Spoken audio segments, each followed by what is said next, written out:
अस्सलामुअलैकुम, welcome to AAR pharmacy lectures. आज हम लोग डिस्कस करेंगे टॉक्सिकोलॉजी या पॉइजन केस अगर हमारे पास आता है। टॉक्सिकोलॉजी स्टडी ऑफ टॉक्सिन, ठीक है। इसमें दो चीज़ें आ जाती हैं। जिस तरह से हमारे पास फार्माकोकाइनेटिक्स और फार्माकोडायनामिक्स होता है, उसी तरह से टॉक्सिकोकाइनेटिक्स। टॉक्सिकोकाइनेटिक्स में क्या चीज़ें आ जाएंगी कि हमें जो है टॉक्सिन की एब्जॉर्प्शन, डिस्ट्रीब्यूशन और एलिमिनेशन का पता हो।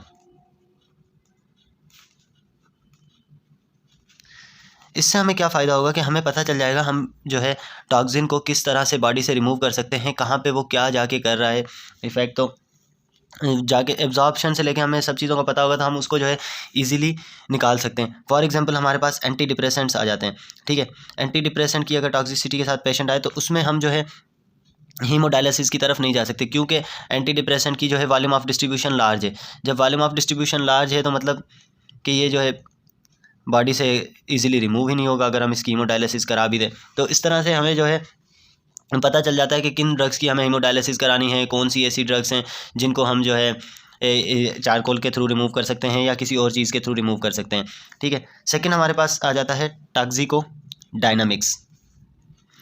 टॉक्सिकोडायनामिक्स मतलब क्या इफ़ेक्ट दिखा रहा है टॉक्सिन। अगर हमें इफ़ेक्ट का पता होगा तो हमें डायग्नोस करने में भी पहली बात है कि आसानी रहेगी। हमें पता है कि ये इफ़ेक्ट इस ड्रग की वजह से आ सकता है, इस टॉक्सिन की वजह से आ सकता है, तो हम उसको इजीली डायग्नोस कर पाएंगे, और जब डायग्नोस कर पाएंगे तभी उसकी मैनेजमेंट हो पाएगी, ठीक है। अब जब भी हम कोई पॉइजन केस को ट्रीट करने जाएँ तो उसका पहला प्रिंसिपल ही ये होता है, फर्स्ट प्रिंसिपल जो टॉक्सिन केस का होता है वो हमेशा याद रखें, ट्रीट पेशेंट नॉट पॉइजन, ठीक है। हमेशा पेशेंट को ट्रीट करें, पॉइजन को नहीं। आपको किसी ने आगे कह दिया कि इसने जो है 50 गोलियां पेनाडोल की खा ली और आप फ़ौरन से जो है N-एसिटाइलसिस्टीन शुरू कर दें, ऐसा नहीं होगा। हमेशा पेशेंट को देखें कि वाकई इसने खाई भी है नहीं, हो सकता है कि उसने जो है वो स्पिट आउट कर दी हो सकता है ना खाई हो, घर वालों को डराने के लिए कह रहा हो, तो बहुत से रीज़न्स हो सकते हैं। तो इसीलिए हमेशा पेशेंट को ट्रीट करें, पॉइजन को नहीं। आपको कोई आके जब कहे कि हमारे जो है पेशेंट ने ये चीज़ ले ली, तो पहले आप पेशेंट को ऑब्ज़र्व करें, ठीक है। अब उसमें मुख्तलिफ़ चीज़ें आ जाती है। सबसे पहला वाइटल्स। वाइटल्स के लिए याद रखें ABCD। ए से एयरवेज, बी से ब्रीदिंग, सर्कुलेशन और डी से डेक्सट्रोज। इन चारों चीज़ों की मॉनिटरिंग आप सबसे पहले करेंगे। एयरवेज कोई ब्लॉकेज वगैरह तो नहीं है, ब्रीदिंग प्रॉपर है, अगर नहीं है तो उनको जो है कोई सपोर्ट देंगे। सर्कुलेशन देखेंगे और कोई एरिथमियाज वगैरह हार्ट के और कोई मसलों में तो नहीं जा रहा। डेक्सट्रोज देखेंगे, हाइपोग्लाइसीमिया में अगर जाएगा तो उसकी वजह से ब्रेन इंजरी और दूसरे चांसेस बढ़ जाएंगे। तो ये सब चीज़ें आप सबसे पहले देखेंगे। उसके अलावा जो है कोई और टॉक्सिक इफेक्ट तो नहीं आ रहा, सीवियर ड्रग का कोई सीवियर एरिथमियाज हो रहे हैं, कोई और सीवियर कंडीशन हो रही है, ठीक है,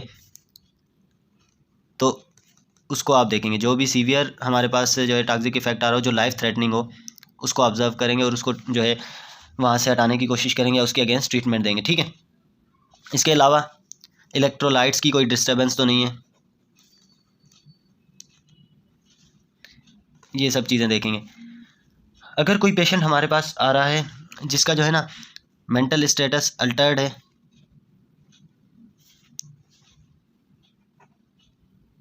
तो हम उसको कॉमा कॉकटेल देंगे फ़ौरन। कॉमा कॉकटेल में क्या आ जाएगा, एक डेक्सट्रोज होगा, ठीक है। IV में हम डेक्सट्रोज देंगे। उसकी हाइपोग्लाइसीमिया के लिए हो सकता है कि अल्टर्ड अभी जो मेंटल स्टेटस है वो में भी डेक्सट्रोज हाइपोग्लाइसीमिया की वजह से होता है, उसके लिए हम जो है डेक्सट्रोज दे देंगे। उसके अलावा हम जो है नेलोक्सोन दे देंगे। नेलोक्सोन क्यों देंगे, हो सकता है पॉसिबली ओपियाइड वगैरह या ऐसी ड्रग की टॉक्सिसिटी की वजह से उसका जो है मेंटल स्टेटस अल्टर्ड हो, तो उनमें हम जो है इन चीज़ों की तरफ जाएंगे, ठीक है। अब जब हमने बेसिक ये देख ली तो उसके बाद काम होता है हमारा आइडेंटिफिकेशन ऑफ पॉइजन। अब पॉइजन को आप आइडेंटिफाई कैसे कर सकते हैं, ये जो है टॉक्सिकोडायनामिक्स में भी यही चीज़ आ जाती है और आइडेंटिफिकेशन ऑफ पॉइजन में भी यही चीज़ आ जाती है, ठीक है। फॉर एग्जांपल आपको पता है कि अगर कोई पेशेंट आपके पास हाइपरटेंशन विथ टैकीकार्डिया आ रहा है, तो कुछ स्पेसिफिक ड्रग्स हैं जो ये कंडीशन करा सकती हैं। कौन सी ऐसी ड्रग्स हैं, एम्फेटामीन। एम्फेटामीन के अलावा कोकेन हो गया, कोकेन के अलावा एंटी मस्करेनिक हैं, ये सब की सब जो है ये कंडीशन करा सकती हैं हाइपरटेंशन विथ टैकीकार्डिया। तो आप जो है उससे अंदाज़ा लगा सकते हैं कि ये जो है हो सकता है कोई भी इनमें से ड्रग्स लेकर आया हो, ठीक है। दूसरा, अगर कोई आपके पास पेशेंट आ रहा है हाइपोटेंशन विथ ब्रेडिकार्डिया। अब हाइपोटेंशन और ब्रेडिकार्डिया मतलब या तो इसने कैल्शियम चैनल ब्लॉकर्स का यूज़ किया होगा, ठीक है, या पॉसिबल है कि बीटा ब्लॉकर्स यूज़ किए हों, या हो सकता है कोई सेडेटिव हाइप्नोटिक्स वगैरह यूज़ करके आया हो, ठीक है। इसके अलावा अगर कोई पेशेंट आता है हाइपोटेंशन विथ टेकीकार्डिया, अब हाइपोटेंशन तो है मगर हार्ट रेट इंक्रीज़ है उसका टेकीकार्डिया में, तो most possibly tricyclic anti depressant लेकर आ सकता है। थियोफाइलिन हो सकती है, थियोफाइलिन के अलावा जो है फिनोथायाजीन हो सकती है, तो ये ड्रग्स हो सकती हैं जो जिनकी वजह से हुआ हो। इसके अलावा हमारे पास अगर रेस्पायरेटरी रेट जो है इंक्रीज हो,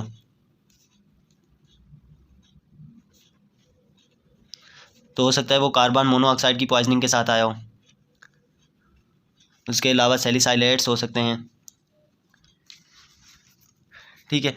अब जो भी हमारे पास ऐसी ड्रग होगी जो हार्ट को इफेक्ट करती हो, ठीक है, हार्ट को डिप्रेस करती हो, जैसे ब्रेडिकार्डिया करने वाली ड्रग है, तो वो ब्लड फ्लो को इफेक्ट करेंगे, क्योंकि हार्ट को जब वो डिप्रेस कर देंगी तो ब्लड फ्लो भी डिप्रेस होगा, तो उसकी वजह से सारे जो मेजर या वाइटल आर्गन्स हैं हमारे, जिनका मेन डिपेंडेंट ब्लड फ्लो पर होता है, वो सब के सब इफेक्ट होंगे, जिसमें हमारे पास जो है लिवर आ जाता है, लिवर के अलावा किडनी आ जाती है, ब्रेन आ जाता है, तो ये सब के सब आर्गन्स को इफेक्ट कर सकती हैं ऐसी ड्रग्स जो हार्ट को डिप्रेस करती हों, ठीक है। जब हमने अब आइडेंटिफाई कर लिया टॉक्सिन को या पॉइजन को, तो नेक्स्ट स्टेप हमारा होता है डीकंटामिनेशन,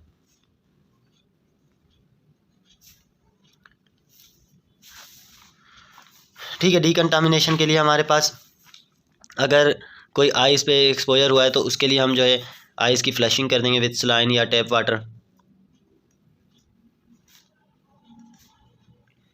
स्किन का कोई एक्सपोजर हुआ है तो डर्मल एक्सपोजर के लिए हम जो है पूरी जो है स्किन को रिंजिंग करा देंगे। इसके अलावा अगर जीआई डीकंटामिनेशन है, कोई इंजेक्शन है, तो उसके लिए हमारे पास मुख्तलिफ पॉसिबिलिटीज़ हैं।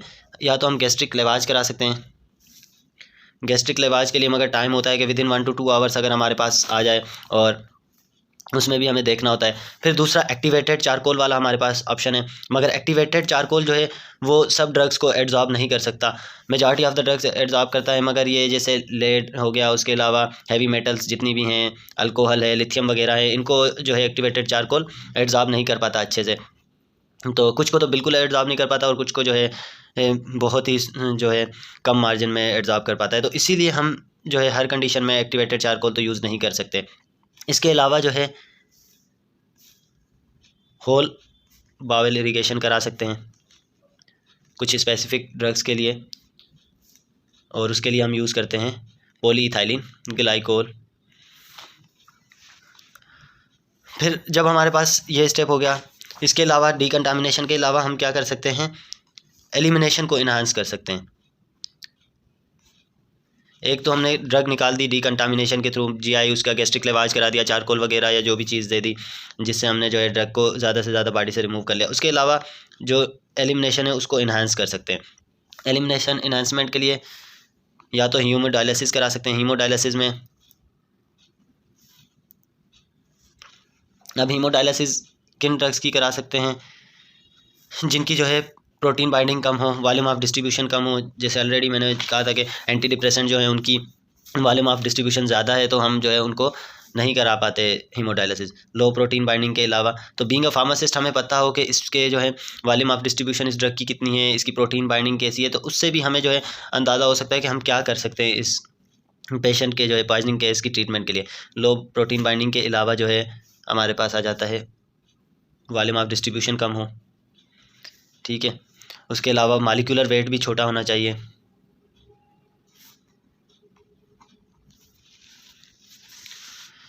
ठीक है, और वाटर सॉल्युबल ड्रग्स हो। तो हीमोडायलिसिस के थ्रू हम जो है एलिमिनेशन को एनहांस कर सकते हैं। इसमें जो है एक सेमी परमिएबल मेम्ब्रेन के थ्रू ब्लड को क्रॉस किया जाता है, और वो जो है मैक्सिमम टॉक्सिन्स को रिमूव कर देती है। कौन सी ऐसी ड्रग्स हैं जिनको हम हीमोडायलिसिस के थ्रू रिमूव करा सकते हैं, मिथेनॉल है, मिथेनॉल के अलावा सैलिसाइलेट्स हैं, सैलिसाइलेट्स के अलावा जो है हमारे पास फिनोबाब है, फिनोबाब के अलावा लिथियम वगैरह है। तो ये सब की सब ड्रग्स जो है हीमोडायलिसिस के थ्रू रिमूव की जा सकती हैं। सेकंड हमारे पास आ जाता है यूरिनरी अल्कलाइजेशन।